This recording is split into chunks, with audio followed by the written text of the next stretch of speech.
François Cavanat est mort à 91 ans le 29 janvier 2014, au moment où j'achevais le tournage d'un documentaire sur lui. Jusqu'à l'ultime seconde, j'écrirai.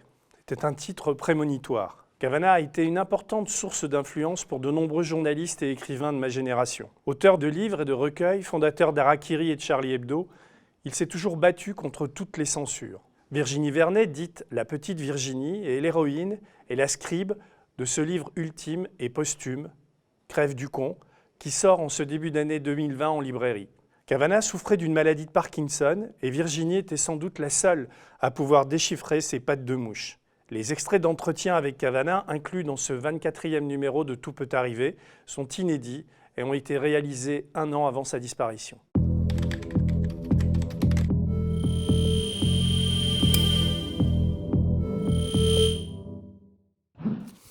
Crève du con. Virginie Vernet, on se tutoie. Ce livre, je l'ai fini cette nuit, comme tu le sais. Je l'ai lu ligne à ligne. Alors, je suis un lecteur un peu particulier, puisque, d'une part, j'aimais infiniment Cavanat. J'ai fait un documentaire avec Nina sur lui. Je connais ses livres. Et le lire, c'est comment dire, c'est un parcours émotionnel, parce qu'il y a plein de personnages et tout que je reconnais. Et je trouve que c'est un livre évidemment passionnant pour tous ceux qui aiment Cavanat. Et je pensais aussi beaucoup à un lecteur qui ne connaît pas Cavanat, un type qui a 25 ballets, ou 30, ou 40, j'en sais rien. Il y a des tas de lecteurs qui n'ont pas connu l'époque des Rital et de tout ça. Il retrouve la musique de Cavanat, enfin, ce qui est très émouvant dans ce livre. Cavanat est mort il y a combien ? Il y a 6 ans. Ça va faire 6 ans. Et là, il revit, mais tellement fort, c'est tellement incroyable. Et je t'invite, et toi, en fait, parce que tu as été, lui dit un moment, la petite secrétaire ou la scribe du livre, on va en parler, mais tu es surtout l'héroïne du bouquin. Et ça, je l'ai découvert. Je pensais qu'il aurait fait 1 ou 2 ou 3 chapitres sur toi, mais ça ne parle... Ça parle essentiellement d'amour, ça parle de toi, de votre relation.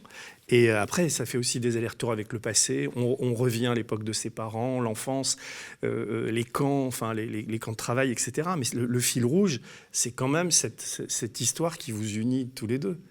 Donc, alors, la première question que je te pose, elle est assez technique, c'est-à-dire que donc Cavanat souffrait d'une maladie de Parkinson, il écrivait en pattes de mouche, tu étais une des seules à pouvoir reconnaître son écriture. Comment ça s'est passé ce livre ? Tu as, au fur et à mesure, tu tapais, ou alors c'est tout à la fin que tu as découvert ça ?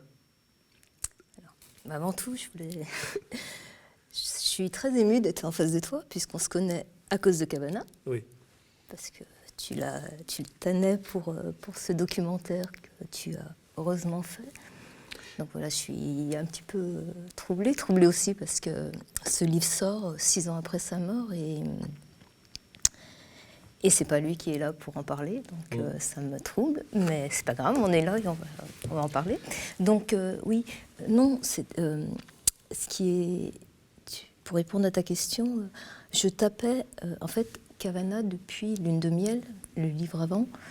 Comme il avait la maladie de Parkinson, il avait revu sa manière de travailler. Jusque-là, il était seul face à son manuscrit et personne ne lisait ce qu'il écrivait à mesure et seul l'éditeur, une fois terminé, lisait son livre. Mais comme à cause de Parkinson, il avait du mal à se relire lui-même, puisque comme tu l'as bien dit, il écrivait de plus en plus d'une manière minuscule. À mesure qu'il avait terminé un texte, il me le confiait et je le tapais et je le lui rendais. Donc forcément, ça transformait presque le cheminement du livre, puisque je le lisais à mesure qu'il l'écrivait. Et c'est ça qui est troublant par moments, parce que y a des dialogues entre vous deux, il y a les rencontres du quartier, il y a des tas de choses. Et est-ce que vous avez suivi le livre ? C'est la chronologie des textes ou après il y a eu une reconstruction ? C'est exactement comme Lune de miel. Il écrivait des textes. Je les tapais et il n'y avait pas d'ordre chronologique. Il y a des textes où il revient sur l'enfance, des textes où il revient sur le STO, d'autres où il parle du quartier qu'il aimait tant, du 5e arrondissement. Le moderne et tout ça. Mais tout ça était... il n'y avait pas d'ordre chronologique. Et c'est à la fin, ou en parlant à mesure, qu'on essayait de trouver non pas une chronologie ou un ordre, mais essayer de d'alterner les moments où il parle de l'enfance, les moments où il parle du STO. Quand tu dis on, c'est avec Jean-Marie Laclaftine, son éditeur? Non, on, c'était avec Cavana pour Lune de miel, vraiment. Et là, c'était... Alors, bien sûr, il y avait tout... En fait, il a commencé, et c'est là que ça m'impressionne, il a commencé Crève du con il y a 10 ans. Donc là sort un livre qui a été commencé il y a 10 ans. Mais il l'a terminé jusqu'à la fin. Il l'a terminé il y a 6 ans, juste avant de mourir, en fait. Ses derniers textes, juste avant de mourir. Ah oui, vraiment, il y a des... Enfin, c'est... Et d'ailleurs... Non, je veux dire, il a mis en application le documentaire qu'avec Nina on a fait il y a... Jusqu'à l'ultime seconde. Ça s'appelait Jusqu'à l'ultime seconde, j'écrirai. C'est pour ça qu'en lisant le livre, il y a une telle énergie, il y a une telle... C'est-à-dire qu'on retrouve la musique d'Hérital, on retrouve tout ça. Et je trouve que c'est... Des fois, on dit un livre de nouvelles. Enfin, c'est beaucoup plus qu'un livre de nouvelles, parce que c'est des histoires qui sont... certaines sont détachées du présent, etc. Mais il y a quand même un fil rouge, il y a quand même à la fois... l'amour et l'écriture, quoi. C'est ce qui unit toutes ces... grands thèmes de sa vie, l'amour. Oui, c'est des grands thèmes de sa vie. Et on entend sa voix. D'ailleurs, on va entrecouper notre entretien d'extraits, parce que j'ai fait les derniers entretiens avec Cavana, donc j'ai des heures de conversation avec lui, dont des rushs que peu de gens ont vus. Enfin, donc, on va les mettre un petit peu dans l'émission.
La nuit, sous la lave, dans le petit rond de lumière, je sens plus les heures passer, ça fout le camp. Je bande, hein, vraiment, c'est quelques fois le bout de papier que j'attrape. Et puis je commence là, et puis là, et puis je finis là, puis je tourne. Puis... C'est très rare que je doive revenir en arrière. Est-ce que là, tu es en phase de réécriture d'un livre, t'en as en tête ou... Oui, même avant d'avoir fini, oui. Il y avait un autre truc qui, parallèlement, commence à se dérouler. Je ne sais pas où je vais d'ailleurs. J'alterne les anecdotes de telle et telle époque avec d'autres, et puis on verra ce que ça donnera. Maintenant, mais il faut qu'il y ait une trame de liaison pour tout ça. Il faut qu'il y ait une histoire qui ressorte. Tu vois ? Dans Lune de miel, c'est la Lune de miel, justement. La Lune de miel, c'est ça. Il y a plusieurs ressorts. Il y a le coup de la petite Virginie, et des trucs comme ça, tu vois. À part ça, mais je ne vois pas un grand sujet, peut-être pas très grand, mais enfin un sujet suffisamment intéressant pour justifier qu'il soit la colonne vertébrale de l'histoire, quoi. Ça viendra, j'ai le temps. Oui, t'as le temps. Alors, il démarre par, souvent d'ailleurs ça revient, c'est par une panne. Donc il n'arrive pas à écrire, il a cette hantise-là, il est toujours en panne. Et je crois que c'est toi qui lui dis, mais allez-y Cavana, parce que toi tu le vous vois. Lui, te vous voyez ? Ah non, c'est ça que j'adorais entre nous. Cavana, je n'allais pas lui dire. Et François, pour moi, c'était Cavana. Ah oui, il adore ça en plus. La petite Virginie qui m'appelle Cavana. J'adorais le vouvoyer et je trouve que dans le vouvoiement, il y a aussi une proximité qui est encore plus belle. Alors, je l'appelais non pas François. D'ailleurs, et ça nous amusait beaucoup, du temps de la grande époque de Charlie, de Harakiri, en fait, ils se tutoyaient tous, mais tout le monde ils s'appelaient tous par leur nom. C'était Cavana, GB, Rézère, Cabu. Oui, parce que ces fantômes apparaissent aussi beaucoup dans le livre. Et pour moi, Cavana, c'était pas François, c'était Cavana. Or, dans la dernière période, c'était assez surprenant, Charlie Hebdo, tout le monde l'appelait François en fait. Et Cabu, les gens, mais même dans le journal, Cabu, les gens, entre eux, ils s'appelaient Jean, et Cavana, il se retrouvait plus entre Jean, entre François. Oui, je sais, je me souviens. Donc c'était Cavana, c'était vous. Et lui, bien sûr, c'était tu. Et donc Delfeuille d'Othon lui dit, mais vas-y, tu t'en fous, écris, et puis après tu verras, une idée va pousser l'autre et ça va venir. Et donc Cavana lui dit, mais je peux pas écrire sur rien. Mais si, écris sur rien, écris sur tes doigts de pied, il lui dit. Ça m'a fait marrer parce que c'est du... Et donc Cavana commence à écrire, il dit oh, mes doigts de pied et tout. Mais non, il trouve une femme qui elle-même a des doigts de pied. Donc c'était le personnage du film. Et alors, du film, oui, parce que je vis ça comme un film. Et alors, je lis quelques lignes pour qu'on... C'est au début où il parle de toi, je me suis dit, bon, bah, tu vois, j'ai coché des passages, je me suis dit, bon, il parle de Virginie. Alors, les meilleurs amis du monde, c'est trop peu dire. 45 ans, bien sonnés, nous séparent. Il n'est bien entendu pas question d'idylle, de flirt ou de quoi que ce soit de sexuel en l'affaire. Ceci étant, c'est ce qu'il dit au début. Ça ne veut pas dire, enfin, c'est-à-dire, il a une telle manière de parler de l'amour. C'est un amour très platonique, mais c'est aussi un amour... Enfin, il y a quelque chose de magnifique dans la manière dont il parle de votre relation. Je ne comprends d'ailleurs pas très bien ce qui attache cette mignonne à ce vieux scribouillard pas marrant, malade, grognon, et du point de vue prestige de l'auteur, irrémédiablement sur la touche. Ben oui, parce il y a eu des périodes de sa vie où le grand écrivain qu'il était, qui a vendu des millions d'exemplaires, était un peu sur la touche. Effectivement, on l'invitait plus, et il en a souffert d'ailleurs. Un vieux reste de vanité, ça ne meurt tout à fait qu'avec la bête, tente bien de suggérer que j'ai quelque chose de spécial. Mais le sens du ridicule qui, lui non plus, n'est pas tout à fait mort, lui rabat la gueule d'un bon coup de savate à clous.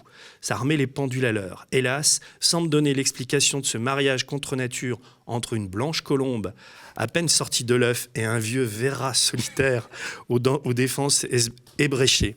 Ce que je sais d'elle... Je le sais par elle, elle lit passionnément, déraisonnablement, etc. C'est ainsi qu'elle tomba sur l'héritage. Comment tu le rencontres, Cavana, et comment naît cette passion? C'est une passion. C'est une passion, on va dire. Comme il le dit, j'avais 12-13 ans et je suis tombée sur un livre de Cavana et ça m'a tellement... j'ai tellement aimé que pour moi, j'avais trouvé... un ami pour la vie, en lisant Céline. Et à partir de là, j'ai tout lu. Et puis, je l'ai rencontré, et puis on est devenus les meilleurs amis du monde. Mais c'est un peu bizarre, parce que ça fait un peu fan. Moi, c'est pas du tout mon truc. J'ai toujours aimé lire, et j'avais pas du tout envie de rencontrer l'auteur, sauf Cavana. Mais je pense qu'il n'y a pas beaucoup d'auteurs comme Cavana qui sont autant liés. Enfin, l'œuvre et l'homme, c'est pareil. Et toi, je pense que c'est peut-être ce qu'on aime tant chez lui, c'est qu'il écrit sur lui, et son œuvre, elle est superbe. Et l'homme, humainement, je sais pas que j'ai rarement, j'ai croisé quelqu'un comme ça, c'est rien que du bonheur. Et toi qui l'as croisé, je suis sûre que tu penses ça. Bah, bien sûr, oui, c'est ça. Mais après, pour entrer en contact avec lui, comment tu avais fait? Tu avais quel âge quand tu l'as rencontré? En fait, j'avais rien fait. Enfin, le hasard a fait que j'habitais Saint-Étienne et qu'à l'époque, j'avais 18 ans, un peu moins même. Et il y avait une des plus grandes fêtes du livre à Saint-Étienne, c'était dans les années 90. Et j'ai fait comme le fond. Mais à l'époque, il avait un succès fou. Il y avait une queue incroyable. J'ai fait la queue pour avoir ma petite dédicace. Mais tout de suite, je lui ai parlé du livre et on s'est souri. Et après, chaque fois, j'y suis retournée et on a été boire un verre. Et après, on s'écrivait des petits mots, mais pour parler du livre, pour parler de voilà, je crois l'avoir touché. Parce que j'étais tellement touchée. Voilà. Un jour, tu viens de travailler à Paris dans l'édition Ça, c'était longtemps après. Vous avez une relation épistolaire, vous vous êtes beaucoup écrit? Pas beaucoup, mais on s'écrivait. Voilà. Dès qu'il y avait quelque chose à dire d'intéressant, on s'envoyait d'un petit mot. C'était l'époque évidemment Internet. Effectivement. Donc j'ai la chance d'avoir plein de jolis petits mots, des petits dessins de Cavana. Et puis, une dizaine d'années après, je suis venue à Paris. Et puis là, on s'est plus quittés parce qu'avant tout, on était des complices, des amis. Ah oui, vous êtes un couple inséparable. D'ailleurs, à la fin, il dit bon, il ne se passe rien, il ne se passera jamais rien, c'est fort bien ainsi, pas de jalousie. Après, quand on lit le livre, c'est pas tout à fait ça. Juste deux amis qui peuvent compter l'un sur l'autre, pas de sexe entre nous. Sauf qu'il y en a un, justement. Je me pose la question, l'aimerais-je autant, la petite Virginie, si sous la rugueuse étoffe de son jean, il se trouvait au lieu du petit pain au lait que j'imagine, une panoplie complète de jeunes mâles en état de servir. Et il dit Kavanagh. bonne question. Mais ça, c'est l'humour de Kavanagh. En plus, il a une manière de parler de sexualité qui est toujours très drôle, et il est très distancié, et ça passe, quoi. Enfin, ça fait mieux que passer. On comprend exactement ce qu'il veut dire. En gros, si c'était un mec, il n'y aurait pas eu la même histoire. Donc après, c'est pour ça qu'il... C'est vraiment intéressant parce que on entre, moi-même qui vous connaissez tous les deux, qui vous ai vu évoluer, quand je devais parler de toi, ou même quand on doit te présenter un générique du documentaire, on ne sait pas quoi dire. Ami, on peut pas dire. Et puis c'est des questions impudiques aussi. Je t'ai jamais demandé qu'est-ce qui se passe avec Kavanagh. On sentait qu'il y avait une relation très très particulière, mais vis-à-vis de l'extérieur, enfin, il y a des questions qui viennent et tu n'oses pas les poser. Et puis en fait, ce livre, il répond mais tellement bien, non ? Sûrement, mais c'est vrai qu'entre nous, même entre nous, ça nous amusait. On avait du mal à définir ce qui nous liait vraiment. Est-ce que c'était de l'amitié ? Et en fait, un jour, j'avais trouvé, ça m'avait amusé, que c'était de l'amitié adultérine. Oui. Et ça... Mais, enfin, moi, j'ai mis... Ça fait 6 ans qu'il est mort, je me suis beaucoup... déjà, il continue à me manquer énormément, puisque... moi, je garde le mot amitié dans notre relation, parce que c'est... Mais, justement, le mot amour, pour moi, c'était pas ça. Or, maintenant, plus j'y pense, je crois que l'amour, ça peut être entre deux amis, entre deux amants, entre un père et un fils. Et c'est cette complicité qui fait que on est tellement heureux de se retrouver, d'être ensemble. Et quel bonheur. C'est vrai, j'avais un bonheur de le retrouver. En même temps, c'était Kavanagh. Et quel lui, il plaisir. dit ça aussi. Il dit à un moment... quand elle part, tu lui manquais tout le temps, quoi. Parce qu'il faut dire qu'Kavanagh avait une sorte de double vie, mais pas cachée. Je veux dire, il passait une moitié de son temps à Paris, et l'autre moitié avec Tita, sa femme, et sa famille. Enfin, il y avait plutôt ses chiens que sa famille, d'ailleurs, dans sa grande maison à 80 km de Paris. Et donc, il faisait des allers-retours jusqu'à ce qu'avec Parkinson, ça devienne compliqué. Il y avait un chauffeur qui l'amenait, je crois, chaque semaine. Chauffeur, oui. Un taxi. Un taxi. Une fois mais ça, c'est juste la dernière année. Sinon, jusqu'à plus de 80 ans, il prenait sa voiture. Pourquoi le livre a mis autant de temps à sortir ? Pourquoi le livre a mis autant de temps à sortir ? Ça, c'est un petit peu compliqué. Et puis, ça passe après par de... T'as pas envie d'en parler ? Pas vraiment, parce que c'est des sombres histoas de famille, à la limite. Parce qu'aujourd'hui, est-ce que les droits... Tu as des droits sur ce livre ou pas du tout ? Non, Kavanagh, c'est ses héritiers, c'est sa famille qui... D'accord. Même si Kavanagh, en fait, souhaitait que je défende son œuvre. Bah oui, je sais, c'est ce qu'il m'avait dit. Donc c'est pour ça que je découvre ça. Je me suis demandé si les raisons pour lesquelles il avait tant de mal à sortir, on n'en parlera plus, mais c'était parce que sa famille était réticente à l'idée que sorte ce livre ? Un peu. D'accord. Alors, dans le livre, il parle. Alors, pour qui, moi j'ai adoré les Rital. D'ailleurs, s'il y a des gens qui n'ont encore pas lu les Rital, les Ruskov, Bête et Méchant, il faut évidemment aller lire ces livres. Mais tu retrouves la verve du petit gars de Nogent, quoi. Et quand il parle de son père et de sa mère, il y a 2-3 chapitres où il en parle, ou des bagarres avec Roca, des combats de boxe, etc. Et il parle de sa mère, il dit « L'orgueil de maman, elle surveillait mon livret scolaire, c'était son évangile. Elle triomphait parmi les mères Rital, j'en étais gêné. Je l'aimais, je crois, mais elle me pesait. Elle avait tout mis sur moi, m'avait annexé, c'était lourd à porter. Moi, j'avais un Dieu, c'était papa. » Et on retrouve son vieux père, Rital Masson. Enfin, il y a comme ça des flashs. Alors, il y a un truc que j'ai adoré, enfin, qui est très drôle, c'est que c'est au début, c'est quand il parle de Roca, c'est Roca qui dit du mal de son père, et il se prend une avoinée. Alors, Cavana, c'est un mec très doux, bon à l'école, etc. Et le type dit une saloperie sur son père qui nettoie les chiottes ou un truc comme ça. Et Cavana a une description de la bagarre. On retrouve exactement la même verve que dans les Rital. Bah oui. De toute façon, je trouve que c'est ce qui est peut-être le plus troublant, justement, dans son livre, c'est qu'on découvre vraiment que Cavana, comme tu le faisais remarquer, jusqu'à l'ultime seconde, j'écrirai, et toute sa vie, il l'a écrit, puisqu'elle a commencé en 78 avec les Rital, où c'est le petit enfant de 12 ans qui parle, et il termine aujourd'hui avec ce livre où c'est le vieillard, comme il dit, atteint de Parkinson qui écrit, et la boucle est bouclée. En plus, pour l'anecdote, je trouve ça joli et amusant. On est en 2016 et en même temps que ce livre sort, est jouée pour la première fois une adaptation théâtrale des Rital que je viens de voir et donc que j'encourage vraiment à aller voir. C'est Bruno Puzulu qui pendant 4 mois à Paris, au théâtre de la scène parisienne, joue les Rital. J'irai le voir, mais j'ai pas eu l'occasion. Et vraiment, c'est commencer par l'histoire de son père, de cet enfant de 12 ans, et terminer par Crève du con, c'est mieux que mourir sur scène. À l'école, le maître nous avait lu La guerre des boutons. Il nous avait engagé à le lire. Le bouquin existait à la bibliothèque de l'école, je l'avais pris, j'avais lu, et j'avais été enchanté. Tu connais La guerre des boutons? Oui, bien sûr. De Pergaud, et bon. Oh, merde. Nous, à nos gens, nous les petits Rital, on vit bien mieux, une vie bien plus formidable que ça. Dans le même genre, mais 100 fois pire, on était les maîtres de la rue, quoi. Et on avait des espoirs, je raconte dans le bouquin. Et voilà, il faut que je raconte ça, quoi.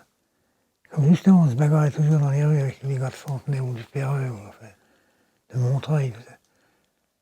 Alors, je voulais faire une espèce de guerre des boutons, les gosses. J'attaque le premier chapitre. Dès le premier chapitre, c'est mon père qui est rêvé. Il a surgi tout seul là au milieu. Je savais pas que ça allait être ça. Et moi, ça a été une espèce d'hymne au père. Ça m'a emmené où? Tu vois, l'écriture, ça va où ça veut, l'écriture. Il faut te laisser emporter. Il ne faut pas lutter contre. Il faut se laisser prendre, se laisser exalter, et dans l'excitation mentale, on y va. C'est vraiment un métier formidable, tu sais. Et écrire.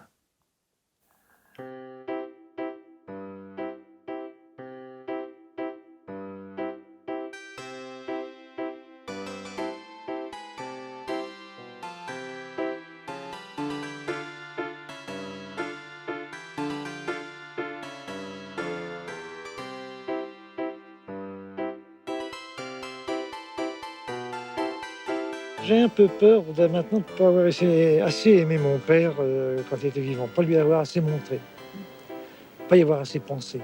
En somme, ça allait de soi, quoi. Puis je me suis aperçu après que, merde, j'étais passé à côté de quelque chose. Il n'y a pas eu pour l'instant de collection bouquins ou non. Il n'y a rien. Justement, il y a tout à faire. Dans son œuvre, il y a 10 000 choses à faire parce que l'œuvre autobiographique, elle est formidable. Ce que Cavana écrit, alors, pour ceux qui n'ont pas lu Cavana, en 78, il a écrit son enfance, les Rital. Ensuite, les Ruskov, où il raconte sa formidable histoire d'amour avec Maria au STO, dont il parle. C'est bien parce qu'il nous fait un petit condensé de toute son œuvre. Ensuite, il y a eu Bête et Méchant, où il raconte la fabuleuse aventure de Harakiri. Les yeux plus grands que le ventre, où il raconte sa passion des femmes et puis sa relation à la famille. Il y a L'œil du lapin, où il revient sur sa mère.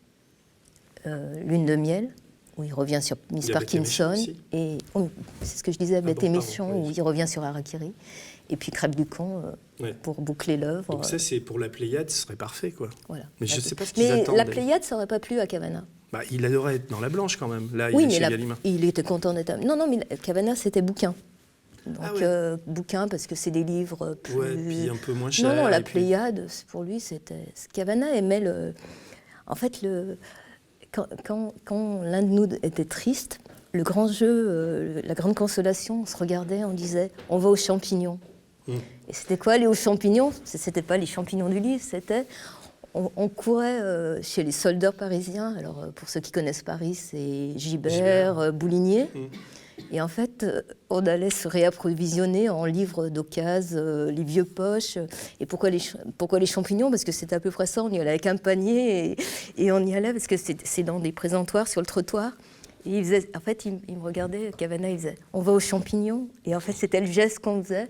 Et là, et Cavana adorait, non pas les livres de la Pléiade, mais il aimait les vieux livres de poche avec l'odeur, et puis de poche, justement. Et... Donc donc je voilà. l'ai toujours connu avec un livre. Je me souviens quand il était venu à Metz, je lançais un fanzine qui s'appelait Santiago. J'avais 23 ans. Et Cavana était venu avec Voyage au bout de la nuit de Céline. Le bouquin était tout racorni, etc. Et j'étais avec mon copain Lefred, il nous avait parlé de Céline. Et il avait un duffelcoat bleu, et il sortait le bouquin. Il était venu à la Fnac à Metz. C'est un vieux souvenir que j'ai. Et même quand je l'ai revu après, de temps en temps, il avait toujours un bouquin sur lui, quoi. C'était toujours. Ouais, mais sa vie, c'était les livres. Et puis chez lui, il fallait. Pendant son petit déjeuner, il fallait qu'il se prenne un... S'il n'avait pas un livre, il prenait n'importe quoi. Il avait toujours besoin de lire, et peu importe ce qu'il mangeait, mais pourvu qu'il ait un livre. Mais même pendant Parkinson, à la fin, il n'avait pas de problème pour lire, sauf mais en fait, Parkinson, ça lui atteignait pas du tout. Donc le cerveau, ça c'est précieux. Jusqu'au bout, il a eu toute sa tête. Mais la seule chose, c'est que ça atteignait son écriture. Oui. Et bien sûr, avec une immense fatigue et puis tout ce qui va avec. Il en parle, il y a un truc qui m'a fait marrer, parce qu'un jour, malheureusement, en plus, je l'ai connu à cette période-là, c'est au moment où je faisais mon documentaire, il se casse la gueule, il en parle comme ça. Il faisait des croche-pattes. Ouais, il tombe, parce qu'il y a des moments où tu as comme des coupures de courant, quoi, c'est ce qu'il explique. Et alors il dit, donc il se relève et tout ça, il doit aller à l'hosto, il dit, c'était un paquet d'os sanguinolents et hurlants que les pompiers dégagèrent, que l'ambulance emporta, radio, scanner, IRM, encéphalogramme, toute la lyre, bilan, 7 côtes cassées, dont plusieurs en 2 endroits, une épaule écrabouillée, 2 vertèbres bousculées, 12 points de suture sur le crâne, la rate qu'il faudra peut-être enlever, elle saigne, un rein, on ne sait pas trop, la tête, apparemment, en état de marche, mais pronostic réservé en ce qui concerne la validité du raisonnement. Autrement dit, suis-je encore plus con qu'avant? Bah ouais, c'est tout Cavana. Alors, j'avais relevé un truc, une note de bas de page 46 qui m'a interpellé. C'est un chapitre qui s'appelle « Je n'écris plus », il y a un petit 1, et tu écris, enfin j'imagine que c'est toi, enfin Cavana avait inscrit à la main sous le titre de ce chapitre le mot « provisoire ». Cela explique le caractère inabouti de certaines phrases qu'il n'a pas eu le temps de revoir. Est-ce à dire que toi, enfin que tu as terminé certaines phrases? Ben non, justement. Non, oui, parce que c'est pour ça que quand on lit, il y a des fois des chapitres où on revient en arrière. On n'a pas touché, parce qu'en fait, ce livre était quasiment terminé, mais c'est pas Cavana qui a dit ça y est, on a terminé, et je le porte chez l'éditeur. Donc dès lors, et ce qu'on a tenu vraiment à dire, c'est qu'il n'y a pas une virgule, un point qui a été rajouté que Cavana n'aurait pas. D'ailleurs, c'est pour ça que c'était le grand bonheur de travailler avec Jean-Marie Laclaftine, le grand éditeur de Gallimard, qui a une telle, qui connaît la valeur de l'écrivain et donc il est hors de question. Et on était d'ailleurs un petit peu inquiets. Ce livre sortant 6 ans après sa mort, qu'on pense qu'on avait sorti tous les fonds de tiroir, qu'on avait ou que ça soit comme le fameux livre de Sagan où je crois son fils a carrément terminé les phrases. Mais non, là c'est vraiment du pur Cavana. Par contre, il a été tellement sourcilleux jusqu'à la relecture avant le BAT qu'il aurait sûrement corriger une phrase ou peut-être. Et ce qu'on tenait à dire, c'est que tout était tel que Cavana l'avait laissé. Donc ça signifie que donc comme tu tapais chaque fois les chapitres, lui a tout relu? Bien sûr. Jusqu'à la fin, Bien jusqu'à sûr, la dernière tout ce ligne. qui est... Oui. Et il savait que le livre Non. aurait cette gueule. Oui. D'accord. Si ce n'est... Non, oui. Même les petits chapitres courts de la Ah oui, de mais la que fin. ça soit des Ouais. chapitres courts, des Et- chapitres...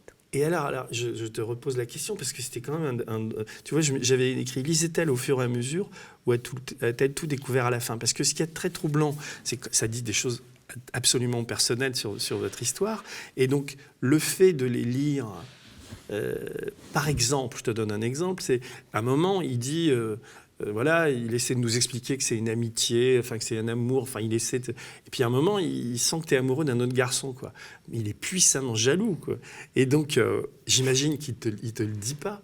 Mais toi tu es en train de taper, tu découvres en tapant que Kavanagh est jaloux du garçon dont tu es amoureux, qui est plus jeune que lui, etc. Mais si, d'abord c'est un jeu. Mais ce qu'il faut quand même pas oublier, c'est que c'est du... Bien sûr, c'est tout, mais c'est quand même un livre. Et Virginie que je suis n'est pas exactement la petite Virginie non plus. Oh, Virginie, tu vas pas me faire ce plan-là quand même. Mais... Non, tu peux pas me dire ça. Mais Ça, alors, c'est vraiment toi. Je réponds. Alors, pour répondre à ta question, ce que je trouve troublant aujourd'hui que le livre sort effectivement et qu'on me parle de cette relation, c'est à quel point il y a comme un déni qui se... En fait, quand il me donnait à lire et que je tapais le truc, j'avais pas la même lecture que quand je l'ai relu après sa mort, que quand je l'ai relu avec l'éditeur, quand je l'ai relu dans les BAT et quand je le relis aujourd'hui, c'est chaque fois comme si le texte arrivait à un nouveau degré et je prenais conscience en fait de cette relation parce qu'effectivement du vivant de Kavanagh. Mais ce que je veux dire, c'est que c'est très particulier parce que oralement, enfin, c'est ce que j'imagine, il en parlait assez peu de votre relation. Il le faisait avec humour, enfin, il y avait comme une sorte des ellipses, comme toujours dans la vie. Mais là, quand il l'écrit, toi, tu découvres ce qu'il dit, ce qu'il pense de toi et ce qu'il dit. Donc ça joue évidemment sur la relation. En même temps, il parlait de tout. C'est pas... Non, justement, on en parlait de ça. Mais bien sûr qu'on en parlait. Puisque, oui, cette jalousie, ben non, en fait, j'ai eu des... Et c'est peut-être ce qui est aussi passionnant avec Kavanagh, on parlait de tout. Et à partir mais je me demande, en fait, pour te dire vrai, cette histoire de petite Virginie amoureuse et de cet acteur dont j'étais tombée amoureuse, je me demande maintenant, parce qu'il a suffi que Kavanagh meure pour que, pouf, il m'intéresse plus. Et c'est presque comme si c'était En fait, c'est ça qui me trouble de plus en plus. C'est à partir du moment où on devient le personnage.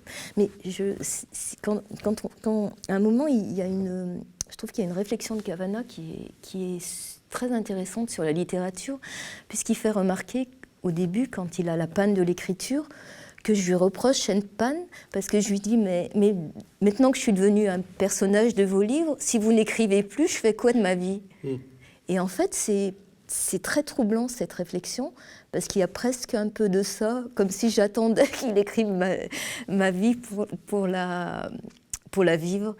Et vraiment ce qui me trouble, c'est que une fois Kavanagh mort, c'était terminé. Et à un moment, effectivement, c'était devenu cet élan pour cet homme qui rendait jaloux Kavanagh. Le comédien, oui. Et, on peut dire son nom, et on peut le trouver, il y a un jeu, on peut le deviner dans le livre. Mais c'est tout ce jeu et toute cette ambiguïté entre celle que je suis et le personnage du livre. Et en fait, il y a une réflexion sur ce qu'est la littérature aussi qui est très intéressante. Je vais lire, c'est une page, mais parce que ça m'a fait marrer, parce que c'est un dialogue, donc c'est... je t'avais demandé de choisir un extrait, c'est pas celui-là que tu as choisi. Non. Donc ça va, je peux te lire. C'est sur l'amour. Alors il y a Carmen. Carmen, c'est un personnage, c'est la concierge du 5e. Qui est à Maubert, quoi. Qui est à Maubert et qui est vraiment une figure du quartier. Ouais, ce qu'il faut dire, bonjour Carmen, si tu nous écoutes. Je l'ai croisée un jour, je sais pas si... Ah oui, tu as dû la croiser. Ouais, et il y a d'autres personnages. Il y a le pharmacien, il y a le clodo, enfin il y a des gens Rita, comme ça. Ouais, il y a des gens qui traînent dans le quartier et puis ce sont des personnages comme ça du livre. Et donc là, il y a une discussion sur l'amour et donc il y a Carmen qui dit l'amour, il est dans la tête. Tiens, dit Rita. Alors, Rita, c'est qui ? Rita, c'est la petite serveuse de la Criée. Voilà, le restaurant qui est à côté. Je croyais que c'était dans le cœur qu'il était. tout c'est rien. L'amour, il est dans la tête, le cul, il est dans le cul, l'amour, il est en haut, le cul, il est en bas. L'amour est une totalité, dit le pharmacien, donc c'est une discussion de groupe, quoi. Il y a le haut, il y a le bas, ensemble. S'il en manque un des deux, ça ne peut pas marcher, enfin pas longtemps. Vous dites des bêtises, dit Carmen. L'amour, même s'il n'y a pas le haut, c'est l'amour. S'il n'y a que le bas, c'est le cul, pas l'amour. Un peu de cul, comme vous dites, une nuit... Alors, ça c'est le pharmacien qui dit, un peu de cul, comme vous dites, ne nuit pas. Et là, Cavana, il se venge un peu sur le pharmacien. Il dit, pour prononcer cul, sa bouche, pauvre en lèvres, avait pris spontanément la forme d'un cul de poule, ce qui aida bien. Alors Carmen, elle dit, si, un petit peu de cul, il ne peut pas faire de mal, mais c'est pas l'amour, ça. C'est le sang qui cogne dans les veines. L'amour, il est en haut. Alors le pharmacien, on est un peu chez Pagnol, là, sauf que chez Pagnol, on ne parle pas tellement de ça. Mais je vois ce que voulait dire, dit le pharmacien. L'amour de tête, l'amour platonique, c'est du masochisme, c'est se gaver de privation. À mon avis, ce n'est pas bon pour la santé. Et là, on se dit, bon, Cavana, il parle de son histoire avec Virginie, c'est tout le temps en filigrane. L'amour, alors ça, c'est qui ? C'est Carmen qui dit. L'amour, il n'est pas fait pour faire du bien à la santé, dit Carmen. L'amour, il est amour. Il frappe comme il veut, quand il veut, qui il veut. L'amour, qu'il est seulement en haut et rien en bas, place tonique. Comme vous dites, eh bien cet amour-là, on peut en mourir. Celui qui l'est seulement dans le cul, non. Vous avez beaucoup vécu, dit le pharmacien. J'ai été une belle fille, dit Carmen. Vous l'êtes toujours, dit le pharmacien. Pas pour vous, dit Carmen, en frappant d'un coup sec de la paume de la main, d'un coup sec de la paume sur la main du pharmacien qui s'égarait. Va à passer un SDF, etc. C'est assez magnifique. Enfin, moi, j'adore ça. La force des dialogues de Cavana. C'est ça, c'est-à-dire qu'il y a une légèreté, puis un moment, boum, ça envoie du lourd quand même. Et toi, t'en penses quoi, Denis ? L'amour, il est dans la tête ou il est dans le cul ? C'est une question que tu me poses, ça ? Ouais. Alors attends, il faut vraiment que je réfléchisse. Bon, tu je pense que l'un va être difficile. On en parlera après l'émission, si tu veux. Bon, là, il me faut un peu de temps, tu vois, je peux pas répondre comme ça, mais je suis assez d'accord avec... Je pense à peu près comme Cavana là-dessus. Donc, c'était quoi le passage que tu as choisi, toi ? Il y a un texte que je trouve très beau, qui s'appelle Le Labrador. Oui, le chien. Parce qu'il est question 2 fois d'un Labrador. Il y a Félix, qui est son Labrador, et puis il y a... Félix, c'est celui qui aime les herbes. Voilà, c'est le chien botaniste. C'est magnifique, ça aussi. Mais celui que j'ai choisi, c'est sur le chien de Christian, parce qu'il fait vivre le quartier de Maubert. Donc je lis. Oui, vas-y. Mais je n'ai pas l'habitude de lire, mais bon. Allez, le Labrador. Un Labrador. Le chien de Christian, c'était un Labrador. Non, je vais enlever mes lunettes, ça sera mieux. Nonchalant et majestueux. Voilà ce qu'on peut dire d'un Labrador. Ils avaient leur banc. Christian dormait dessus, le Labrador dessous, l'image du bonheur. C'est ce qui vous venait tout de suite aux lèvres, et en effet, il y avait de ça. Le Labrador tomba malade, une grosse maladie. Le gars du dispensaire vétérinaire hocha la tête. Mauvais signe. Il y avait là-dessous une vilaine tumeur. Il aurait fallu opérer, et très vite. Encore, le résultat n'était-il pas garanti ? Christian dit « Opère, mon gars, opère ». Tout le village Maubert fut dans l'attente. Des dames du quartier demandaient des nouvelles du Labrador. Rita, la belle-fille de la criée, pétrit un gâteau à la manière de chez elle, quoique le Portugal ne soit pas spécialement noté pour sa pâtisserie. Mais Rita avait trouvé un livre en grec avec des images. Ce fut long. L'hiver passa. En se secouant de sur le dos des neiges de la nuit, Christian s'étonnait de ne pas recevoir le grand coup de langue, plaqué comme un beefsteak sur toute la surface de son visage. Ce fut long. Et puis un matin, on n'a plus revu Christian. On se souvint que, ces temps-là, il toussait, discrètement. Tout en Christian était discrétion. Il était clochard aussi peu que possible. Il ne faisait jamais la manche, laissant la manche venir à lui. Un matin, il n'était plus là. Le banc était tout à fait vide. Mais le fourbi de Christian n'était plus là. On sut plus tard. Christian avait pris froid ou autre chose. Enfin bon, il était crevé à l'Hôtel-Dieu, c'est le plus proche. Avait-il revu son Labrador ? On l'espérait. Quand quelqu'un du 5e passait devant le banc, il avait une pensée émue. La petite Virginie allait jusqu'à la larme. Et puis on a revu le labrador. Nonchalant et majestueux, il plastronnait au bout d'une laisse en cuir sans doute parfumée, piqué tout du long de points selliers faits main. À l'autre bout, un homme, plus suffisamment jeune pour qu'on place l'adjectif avant le nom, suffisamment toutefois pour se trimballer un foulard de soie et son labrador. Ouais, c'est beau. Ouais. Et non, c'est bien parce que en le lisant, il est là, quoi. L'écriture, c'est pas un apprentissage, il faut être bon du premier coup. Il faut être quoi? Il faut être bon du premier coup. Et rester bon jusqu'au bout.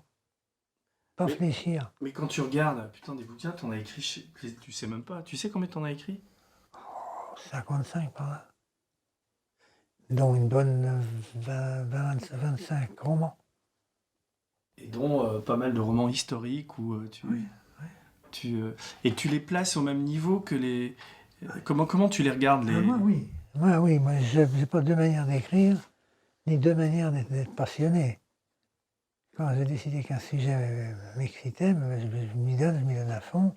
Et comme je fais très gaffe à tout ce que je fais et que je soigne toujours très bien, eh ben, je suis fier de tous mes bouquins, oui. Il n'y en a pas un que... Mais il y a quand même des livres, alors là, comme lecteur, qui comptent plus que d'autres. Ça, c'est vrai. Où tu te dis, putain, c'est...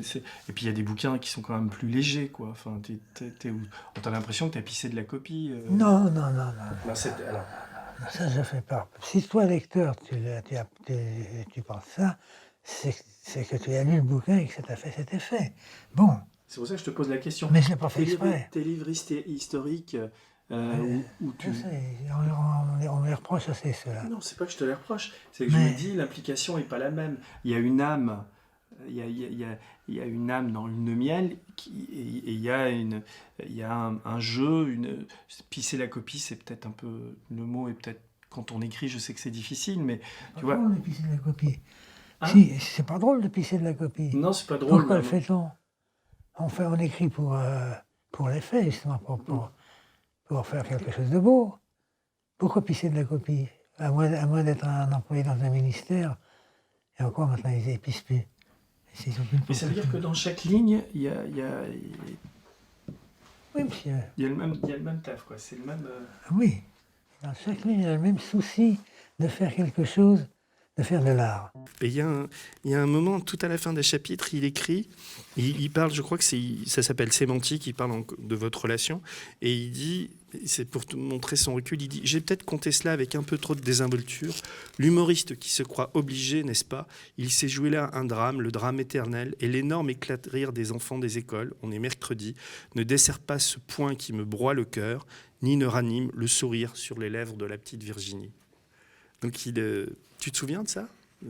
Et toi, quand tu tapes ça, ça doit être très émouvant, quoi. Tu le revois le lendemain. C'est ce que je te dis, je crois que je faisais une sorte de... Mais parce que vous discutiez mais en fait, c'était ça, le bonheur des Cavana, c'est qu'on faisait que de discuter. Alors, on parlait de l'amour, on parlait de la mort, on parlait de tout, d'Harakiri, mais oui, on en a parlé de ce qu'était l'amour, de ce qu'était la jalousie. On s'est disputé, après il m'aidait il me donnait des conseils pour me faire remarquer de celui dont j'étais amoureux. Et tout ça se passait rue des Trois Portes, dans son studio. Tout ça dans le quartier de Maubert. Qui n'était pas très grand, quoi. Il avait sa couche, il avait sa table, il y avait sa chaise. Et aujourd'hui, l'endroit est habité par... D'ailleurs, quand des journalistes venaient l'interviewer, ils arrivaient chez Cavana, ils devaient se dire, il doit quand même avoir, je pense, un super appart, Cavana. Et en fait, il avait gardé son bureau. En fait, il vivait dans le 5e, comme tu t'expliquais, il était la moitié du temps dans sa maison, qui était une belle maison, une grande belle maison où vivait sa famille. Et puis son petit pied-à-terre dans le 5e. Et son petit pied-à-terre dans le 5e était son ancien bureau de la grande époque de Harakiri. Ouais.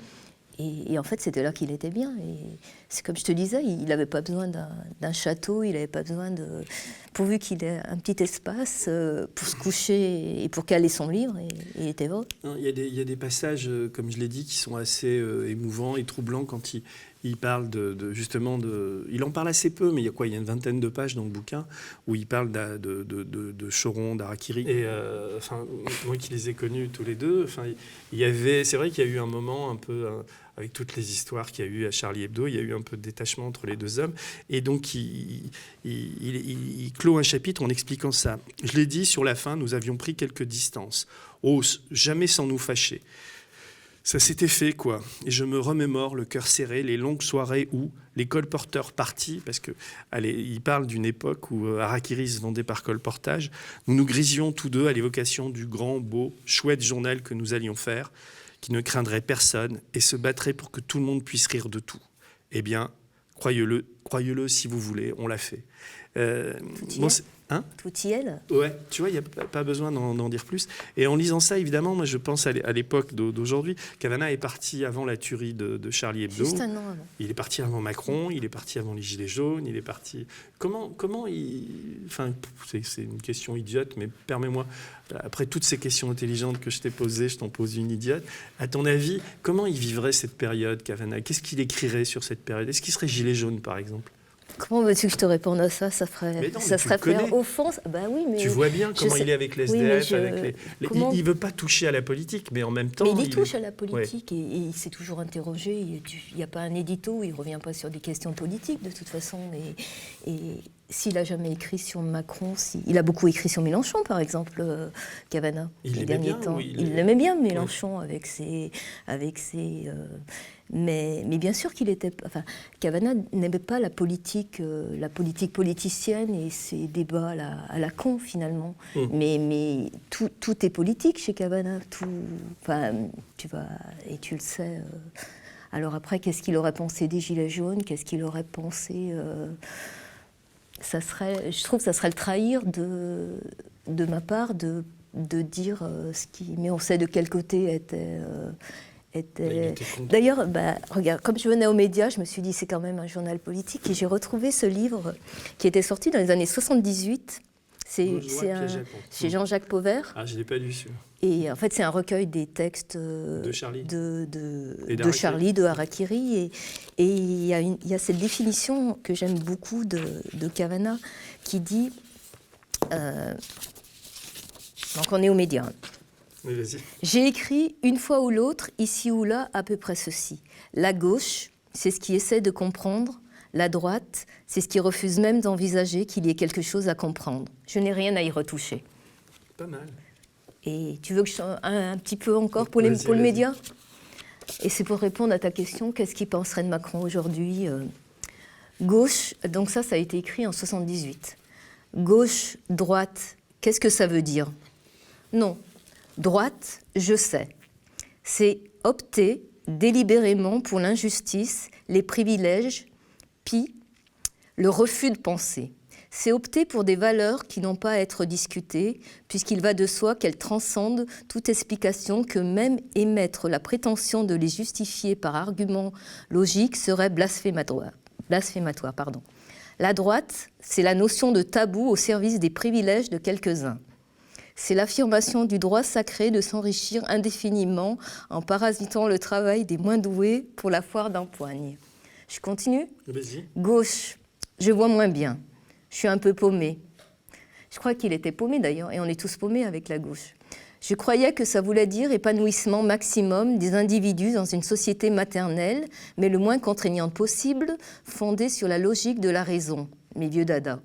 Je croyais en conséquence que c'était le refus fondamental de régler les problèmes par la force, et donc l'affirmation, au moins de principe, de souhait de la suppression de toute armée, et donc à plus forte raison le refus de l'élaboration d'armes ultra sophistiquées, ultra scélérates et ultra ruineuses, et donc encore l'obstention de la fourniture d'armement et d'aide militaire à des pays sous-développés par des incidents à régler. Je croyais que cela voulait dire oser regarder les problèmes en face, sans merdeuse préoccupation démagogique, comme par exemple le problème du Concorde. Donc c'était l'époque, énorme piège à con, légué par la droite. La droite a le droit d'être incohérente, elle est par définition un panier de crabes de voracité conquérante. Ça va être fini. Et dont on décide mordicus de maintenir la fabrication. Je croyais que cela voulait dire prendre conscience de l'imbécilité qu'il y a à inciter les gens à pondre des gosses à coups d'allocation familiale, comme si la mission sacrée de l'homme sur la Terre était d'en couvrir la surface d'une couche de matière humaine vivante le plus tassée possible. Je croyais que c'était refuser que la notion de progrès ne soit réduite à celle de plus grande quantité de biens fabriqués possibles, entre autres les bagnoles et leurs corollaires, autoroutes, parkings, bétonnage accéléré de l'espace encore libre. Je croyais que c'était remettre tout en question, reprendre tout à zéro, et puis voir comment s'y prendre étant donné le bordel dont on hérite, mais surtout ne pas reprendre à son compte le dit bordel en transformant simplement le capitalisme d'individu en capitalisme d'État, c'est-à-dire en capitalisme de fonctionnaires privilégiés. Je croyais surtout que la gauche, c'était le refus de tout dogmatisme, de toute vérité imposée, de toute démonstration par citation d'ancêtres inspirés qui ont réglé les questions une fois pour toutes. J'en croyais des choses. Je nous croyais tous, ceux de la bande, unis par un point commun, un seul, mais le seul qui compte, le scepticisme, première condition de l'objectivité, qui se traduit nécessairement par la volonté de rester en dehors, seule position permettant de critiquer à l'aise tout et tout le monde. Critiquer ne veut pas dire démolir systématiquement, ne veut pas dire nécessairement haïr, ceci pour répondre aux connards qui nous reprochent d'être contre tout. D'accord. Non, mais il a raison, ça peut être une... Moi, c'est aussi comme ça que je fonctionne. Je me retrouve tellement dans Kavanagh. Et c'est pour ça que j'ai lu ce livre ligne à ligne, et c'est pour ça que j'avais un peu de retard ce matin, parce que... avant de finir, il y a un passage, je voudrais qu'on passe, on a passé des extraits d'entretien avec lui, je voudrais qu'on passe un moment où Kavanagh est arrivé au grand public, c'est ce fameux apostrophe où donc c'est la sortie des Rital. Pour lui, c'est un moment très important. Et invité sur le même plateau que lui, il y a génial Bukowski, donc un écrivain pochetron américain, et il y a une scène de baston où Kavanagh le fout dehors. Vous êtes occupé de... Bukowski, ta gueule, tu nous enquiquines. Voilà. Moi, je voudrais dire quelque chose, docteur Ferdière, et je peux pas. J'attends le trou et tu me le donnes pas. Alors, docteur Ferdière, moi, je me suis contenté, il y a 2 jours, de relire les lettres d'Antonin Artaud au docteur Ferdière. Et vous savez quoi? Eh ben, j'ai une trouille verte de vous. Ah mais oui, j'ai peur. Bon, alors, bien. Mais Antonin Artaud, j'ai lu ses lettres qui sont pas... Bukowski, shut up. Bukowski, je vais te foutre mon poing dans la gueule. Doucement, Kavanagh, doucement. Oh, c'est pas vrai. Il revient dans le livre sur cet épisode, et on sent qu'il a une sorte de vieille rancune à l'égard de Bukowski, qu'il adore comme écrivain. Et alors il dit, à la fin, il dit « Maintenant, n'allez pas me raconter partout que si les Rital ont été un succès, c'est le résultat de mon intervention mal embouchée. Book n'en est pas moins un splendide poète, mais c'est aussi un sale connard d'Amerloc venu se payer la tête des ridicules petits franchouilles. Book, je t'emmerde. Il est mort, il y a une justice. » Oui, mais justement, revenons sur ce qu'il dit. En fait, c'était ce passage, tout le monde ne connaît peut-être pas ce passage où Kavanagh avait apostrophé Bukowski en lui disant « ta gueule, Bukowski ». Oui. Et effectivement, il avait été énormément critiqué. Ça l'avait bizarrement beaucoup touché, ce passage, parce qu'il avait l'impression de mal avoir été compris, parce qu'effectivement, il admirait les écrits de Bukowski. Les Contes de la folie ordinaire qui venaient de sortir à l'époque, c'est un grand livre. Dans cette émission, c'était insupportable pour Kavanagh, Bukowski, déjà parce qu'il n'arrêtait pas de tripoter, il était bourré, il n'arrêtait pas de tripoter les genoux d'une pauvre auteure qui était invitée là, donc Kavanagh était choqué que personne ne se permette de remettre à sa place cet homme qui tripotait cette femme parce que c'était Bukowski et que c'était un pauvre auteur. Tout le monde en rigolait de ça, donc ça l'a énervé. Et puis aussi, surtout, parce qu'il était sur le plateau, non pas... Alors, il était là pour son livre, mais il était aussi là parce qu'il y avait le médecin d'Artaud. Le psychiatre d'Artaud. Ouais, celui qui l'avait fait... Interné. Voilà. Et Kavanagh voulait se payer ce médecin qui avait l'air de dire que c'était bien tout ce qu'on avait fait à Artaud. Et en fait, et pour conclure et faire la boucle avec Choron, ce qui aussi énervait, il avait l'impression que c'était surjoué ce rôle de... Et lui qui avait l'habitude de se côté avec Choron qui était souvent bourré, il trouvait que c'était du Souchon qui nous faisait la Bukowski. Et ça à partir du moment où on est à la télé, voilà, donc ce numéro de Bukowski l'avait... Il faut dire que Kavanagh, contrairement à... Bon, ça lui arrivait de boire un coup, mais enfin, je veux dire, il picolait 10 fois moins que la plupart des gens, des mecs d'Harakiri. Et puis, son rapport aux femmes, il était tout sauf... Même si tous ces gens-là aujourd'hui seraient peut-être taxés de machistes, etc. Et Kavanagh était d'une grande pudeur à l'écart des femmes. On peut dire qu'il était féministe. Et tu l'aimes bien, Pivot? J'aime bien, oui. Mais je ne le connaissais pas... en tant qu'ami. Hein. Je pense que vous étiez un super invité pour Pivot. Tu te souviens de l'apostrophe avec Bukowski où tu as failli lui mettre une tarte? Tout le monde avait bu ce jour-là ou pas? Non? Bukowski avait bu, moi c'est tout. Il y avait une bouteille de whisky à l'émission, c'était ça? Deux bouteilles. Il les avait mis sous ses chaises. Il était assis dans un coin. Il avait mis ses deux bouteilles debout sous sa chaise, au vu de tout le monde. Et avec un tire-bouchon, il les ouvrait. Ah, c'était pas du whisky alors, c'était du vin? J'ai pas été regarder de près. Ah non, mais pour être beurré comme il était, c'était pas du vin. C'était quelque chose. Hein.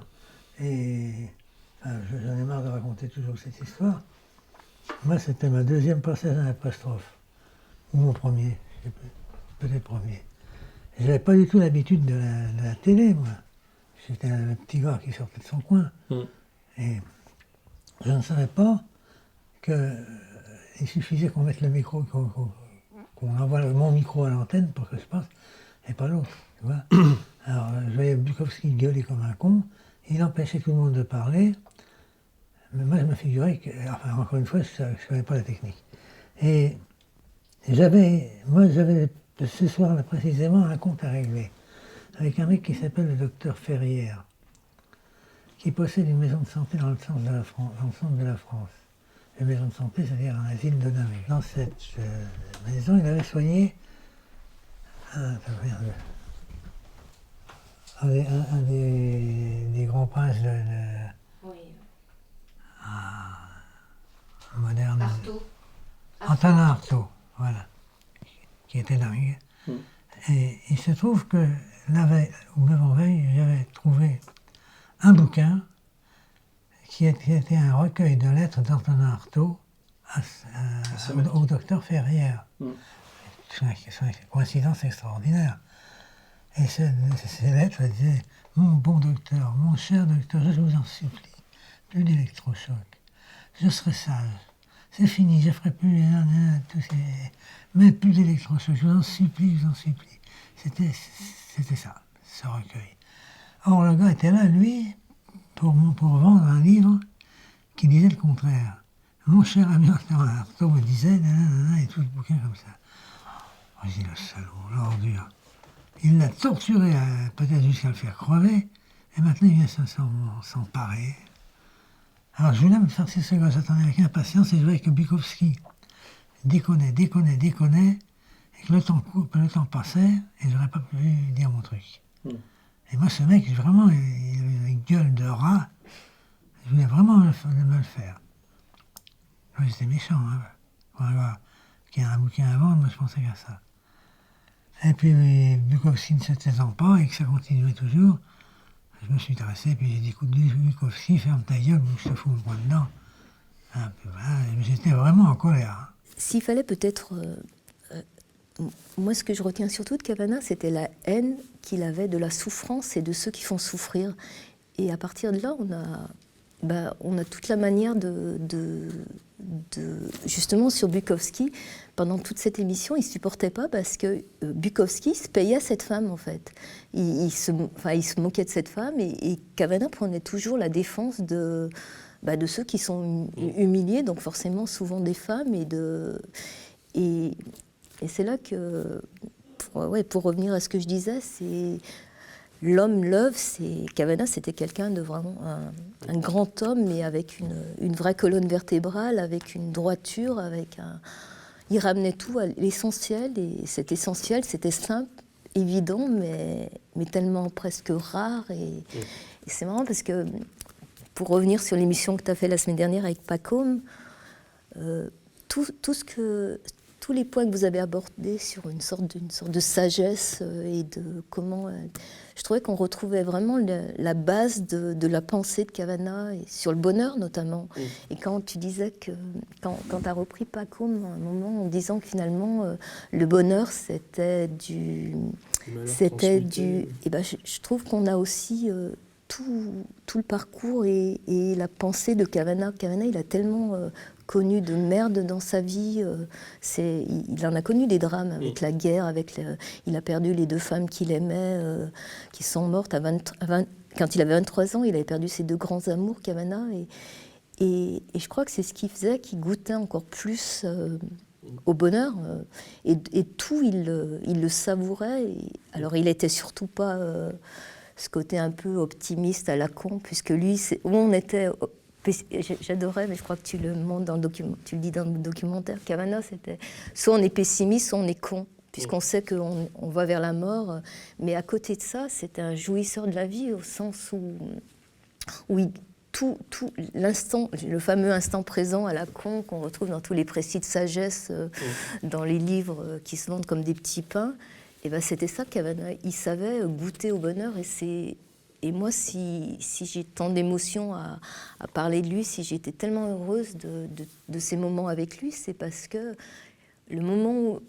tous les moments, on les vivait. Quand je te dis, quand on allait aux champignons chercher des livres de poche, quand on se baladait dans Paris à parler de tout et de rien, on était les plus heureux j'allais dire des hommes tous les deux, mais...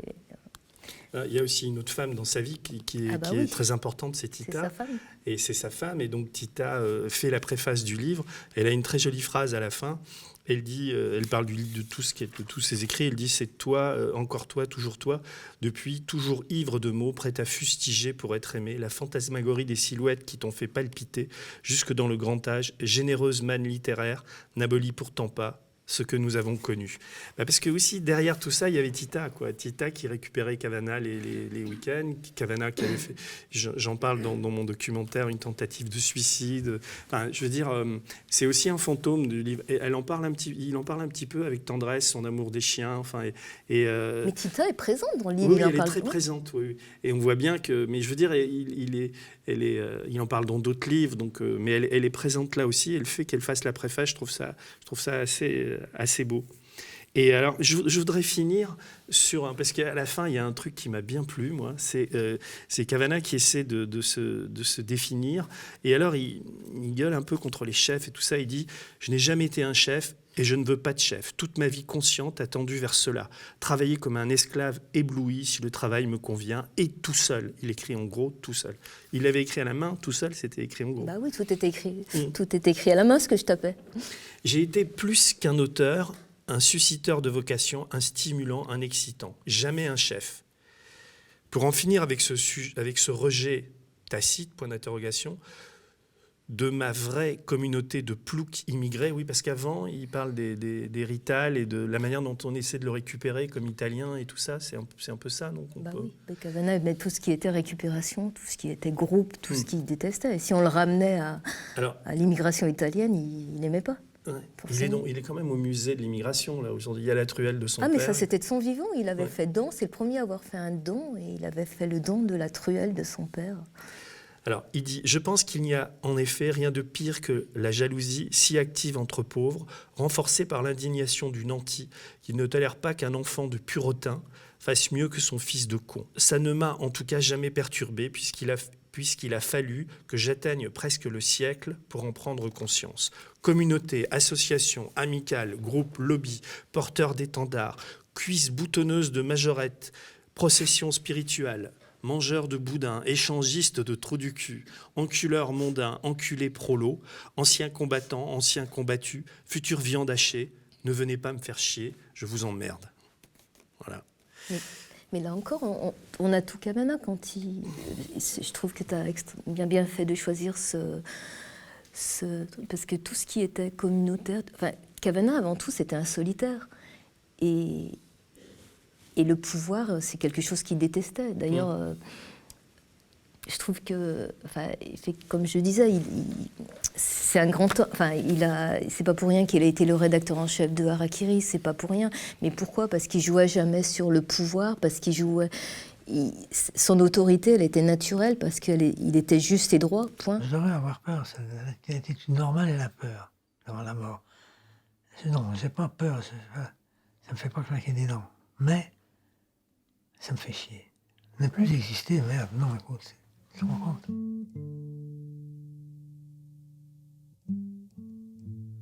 Théoriquement, rien ne s'oppose à ce que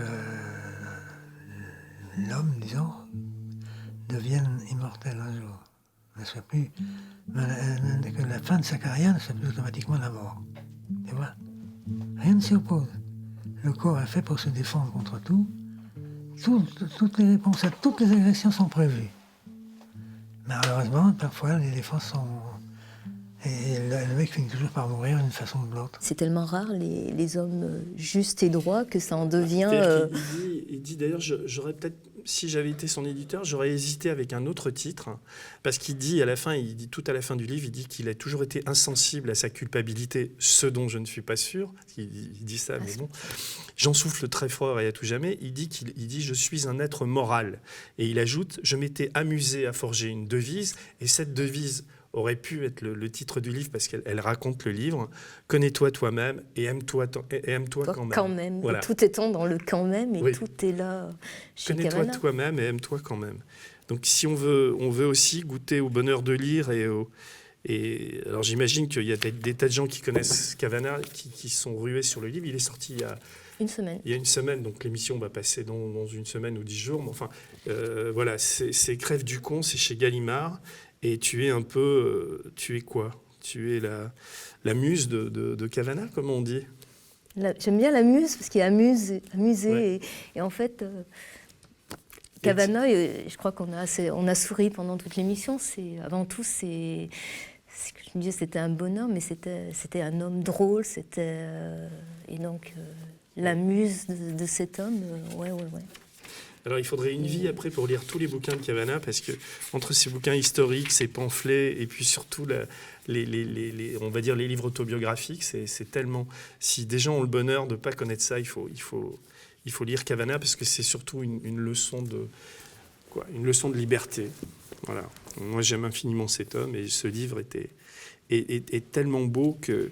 Enfin, ça ne pouvait pas mieux finir et mieux commencer que de publier Crève du con. Allez, puisqu'on est dans la promo, je trouve, non mais vraiment j'insiste parce que je trouve ça tellement beau que l'œuvre autobiographique qui commence par les Rital et qui se termine par Crève du con en ce mois de janvier 2020 est liée et là on a voilà. Kavanagh, il est... D'accord. C'est le plus fort puisqu'il est arrivé à écrire la première et la dernière ligne. Il a écrit de sa naissance à sa mort. Et en fait, même pas mort. Et puis vous pouvez acheter le coffret. On doit le trouver. Ça doit coûter 10 €. Le documentaire fait par Denis Robert. Ouais, c'est ça. Et par Nina Robert. Qui s'appelle Jusqu'à l'ultime seconde, j'écrirai. Merci infiniment, Virginie. Et, merci, Denis. On va aller boire un coup maintenant. À la santé de Kavanagh. Au revoir.